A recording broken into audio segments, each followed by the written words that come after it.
Hello, I want to tell you the true story about a friend of mine. In order to protect his identity, let's call him Richard.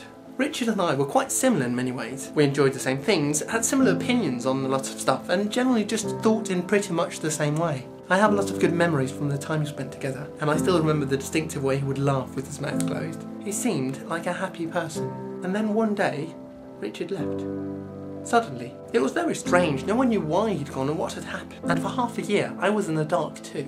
And then, finally, only because I was a very close friend of his, I learnt that he'd had a mental breakdown and had had to go into treatment. It turns out that in the entire 2 years that I'd known him, Richard had suffered from chronic depression and had been on medication all the time. And my first reaction when I heard this was, why did he not tell me? But then immediately I realised the sad answer to the question. Because suppose it was you, suppose you had a mental illness that was bad enough to affect your personal life, but not bad enough to get you institutionalised. Now, in that case, would you tell your friends? No, I don't. I want you to actually think about that. Would you tell your friends?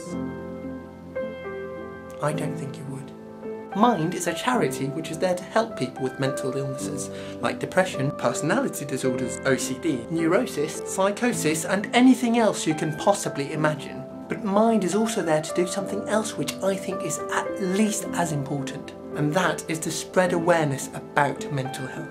Because mental illnesses are so much more common than we think, except the reason we don't hear about them that often is that people with them are afraid of being judged. And that's what's so tragic, because a mental illness is exactly that, an illness. And a person suffering from it is still an ordinary person in every other way. It's only because of social stigma that these people are forced to remain in silence, even though they, more than anyone else, need to talk about it. So my choice of charity for Project for Awesome 2011 is Mind. Because, let's admit it, no one is completely normal.